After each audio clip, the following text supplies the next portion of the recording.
Everything just changed for the New York Knicks as multiple updates have been revealed on Jalen Brunson and his return to the court, as Tom Thibodeau, along with a key New York Knicks insider, have spoken out in regards to what the process looks like to seeing Jalen Brunson back on the court. Meanwhile, a star has emerged in New York, and we've all been waiting for it, and we are going to break all of this down as this all leads back to the Jalen Brunson injury and his incoming return. What's up, guys? Welcome back to Knicks Digest. It's Chris here, and we're going to jump right into things as always. And guys, if you're part of that 65% that's not subscribed to Knicks Digest, make sure to subscribe. We are closing in on that 13K subscribers. We are making a push for it. Please subscribe if you guys are enjoying the content, but let's get into the video and break down some Knicks news. As we all know, we're all waiting, holding our breath on Jalen Brunson and when he's going to return to the NBA court. The Knicks need him to be their best selves. Hell, they need them to be that third seed. They need him to be a legit finals contender. And I know a lot of people don't see the Knicks as a finals contender this season, and that's fair. I think they are a fringe finals contender if you ask me personally. I think the Knicks are going to be built to be very good in the playoffs. They're experienced. They have that 5-out, 4-out type group that they could run. They have Mitchell Robinson back. This team has hardly ever been at full strength. It really hasn't been, because Mitchell Robinson still isn't fully shaken off the rust and gotten the full conditioning down. And ever since Mitch came back, Jalen Brunson soon after was dealing with the ankle injury. So we haven't seen a ton of this team at full strength. We've barely seen anything. Honestly, we haven't seen any of it. And you look at where the New York Knicks are, and now they're Jalen Brunson and Deuce McBride away from being back at full strength. Now, Deuce, that's going to come in a lot quicker. We don't really have to worry about the Deuce McBride injury. It's really not something that's too major.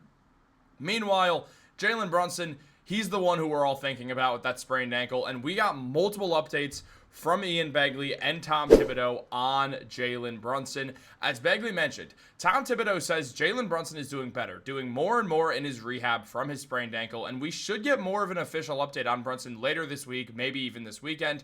Everything has been positive on Brunson. We know the imaging came back with the Knicks breathing a sigh of relief, and everything since then has gone well. So obviously a huge good sign there that Jalen Brunson is getting back into game shape. He's doing everything he can to be his best self while he's recovering from this injury. Look, I mentioned this in another video before. I'm going to say it again. This is a grade 2 ankle sprain. The reason it's a grade 2 ankle sprain is because a grade 1, you could play in like a week and a half, 2 weeks, maybe even less than that. A grade 3, you can't really hide it as much. It's a severe injury that you're going to have to deal with, and you are going to be missing 6 to 8 weeks with that. And there's no way that the Knicks would be letting Brunson do some shooting work that he's already doing if he had a grade 3 ankle sprain. He wouldn't be able to jump still. He'd be able to maybe get off the ground, but he absolutely would not be able to land. So there would be a lot more time that we'd have to wait to even hear anything out of Jalen Brunson if it was a grade 3 ankle sprain. So this is a grade 2 sprain, meaning some of the ligaments are damaged, but they will heal on their own.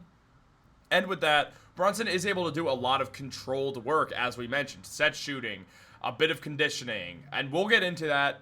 Let's get into that right now, in fact.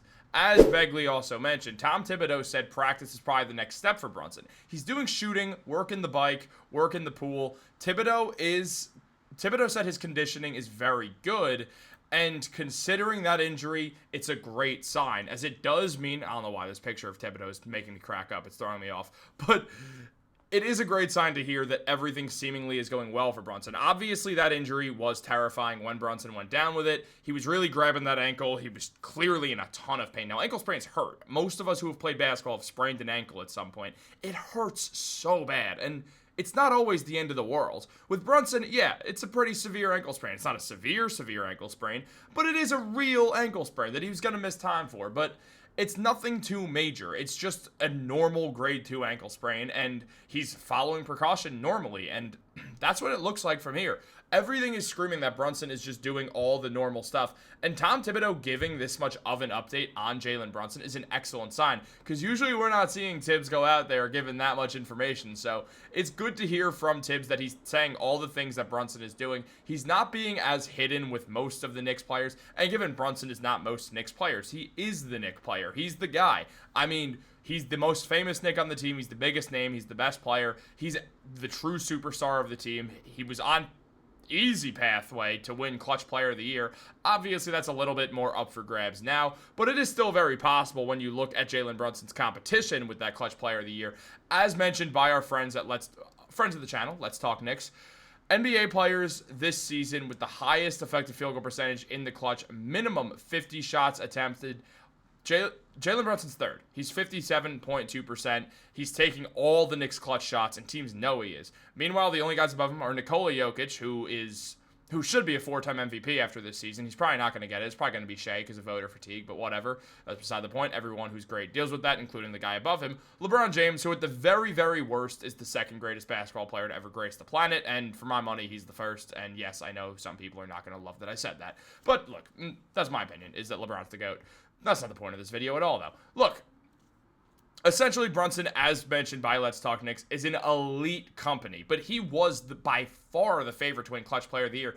And if he comes back, he's still gonna be. He's still going to win the award if he passes that 65 games. It's just a matter of him getting to that 65 games. And like everyone else on the planet who's screaming, oh, who cares about that? Let me just tell you, I don't.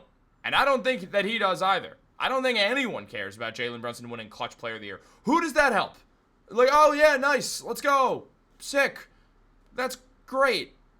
What matters is that Jalen Brunson's fully healthy. And the New York Knicks, they agree. The Knicks hired a new guy to run their health system this offseason, and that's why we're seeing a lot more like slower build, because that's what he believes is correct. He was working with the Mavericks for 20 plus years and now went to the New York Knicks. The Knicks poached him, and the Mavericks are dealing with a ton of injuries. Obviously, Anthony Davis is always injury prone. Kyrie Irving's fairly injury prone. Klay Thompson's been injury prone as of more recent times, ever since the two major injuries. Luka Doncic was dealing with injuries when he was there before the Mavericks, turned over the planet for no reason. Well, where we are right now, the Knicks are slow rolling things, as they absolutely should be. As mentioned by Bagley, Jalen Brunson's continuing to make steady progress. Everyone wants him fully healthy when he comes back. Everyone involved wants him at 100% before he comes back to the court. Whether that's late regular season, early April, nobody wants him at 90 to 95%.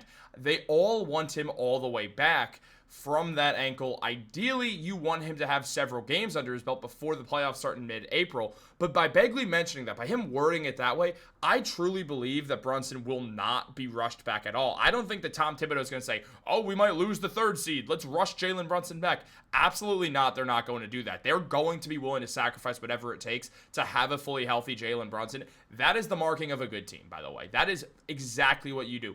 Oh, no, you lost a seed because you ended up saving Jalen Brunson to be fully healthy. Well, guess what? Now you get the better version of Jalen Brunson when it starts to count in the playoffs. And the Knicks can handle any of these teams in the East.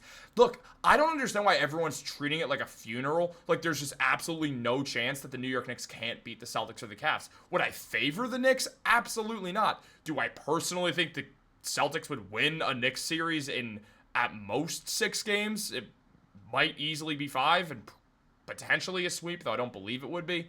Sure. I would easily pick the Celtics to win. The Cavs, I think it's up in the air. I'd say the Cavs have a slight advantage, but not much. I don't know why everyone's writing the Knicks off this season. It's not time to do that yet. Wait for the playoffs. Wait for down the stretch to see how all the seeding works out. Playoff seeding is a big factor in this. And look, the Knicks probably are going to sit at the 3rd seed, but if the Pacers keep winning games and the Knicks start losing games without Brunson, a team that's 5-4 without Brunson this season and 13-15 without Brunson overall when he's missed games, they could potentially lose it, and the Knicks have lost to some bad teams in the process. The Wemby-less Spurs, they lost to the Hornets, they're teams that they beat. I mean, not great teams, if we're being honest. Like, the Kings are in a play-in team. The Trailblazers are just missing out on the play-in, I guess, is the 11th seed in the West. But it's not like they're beating these great teams. The Knicks are beating teams they should be beating without Jalen Brunson. So, look, I mean, I get it. I'm worried, but at the same time, I'm confident that with Jalen Brunson back, the Knicks are going to run as a well-oiled machine because they'll be fully healthy for the first time. And that's a big thing to think about with these New York Knicks. Again, they're 13-15 without Brunson since the 22-23 season, and 5-4 this season without him.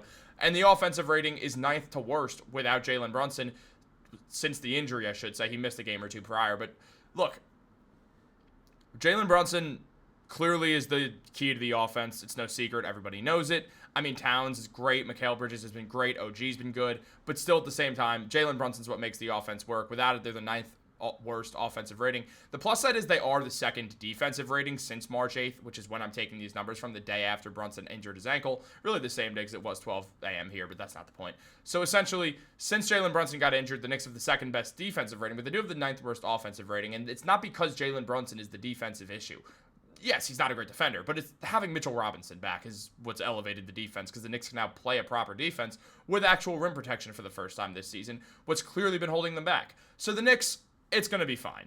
Their offensive rating will pick up once Jalen Brunson's back. The defensive rating will stay good as long as Mitchell Robinson's there. I fully expect Mitchell Robinson to start come the playoffs. So with that all in mind, the Knicks are about to become their best selves. They're just waiting on Jalen Brunson to be fully healthy. And while Jalen Brunson's not healthy, Mikal Bridges has emerged. He's really shown up, and he's really shown who he is. And that's an excellent sign for the New York Knicks. They needed this to happen, and now they're getting it. Mikal is balling out. He really is having his best stretch now. And look, I understand some people are going to have the argument, and you're right to have this argument in the sense if it's fair, that, okay, well, it's because Brunson's out. Once Brunson's back, he's not going to know what to do with the ball. Well, look, yes, his touches are going to go down, but this is the first time that Mikal's really looking comfortable with the Knicks. He's looked uncomfortable all season long. He's now finding comfortability in his role. And when Brunson's back, he's going to be moving a bit slower. When he comes back for these final regular season games, which I'm expecting him to be back for, I don't think he's going to be going out there with a point to prove, trying to put up 40 some odd points or anything.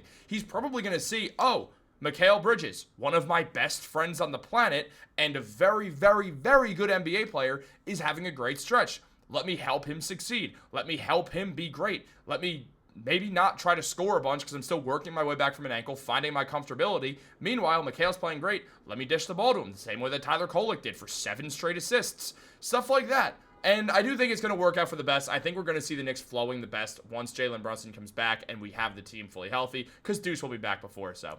Not trying to write off Deuce at all, Deuce will be back before Jalen Brunson, so we know that, and that's great.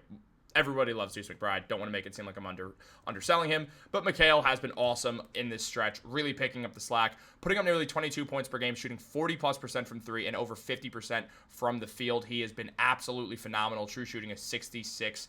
Absolutely great stuff from Mikal Bridges. But this video, I believe, has gone on long enough. So, guys, let me know what you think in the comments down below. Like this video, subscribe, turn on post notifications. Have a great day, guys, and go Knicks.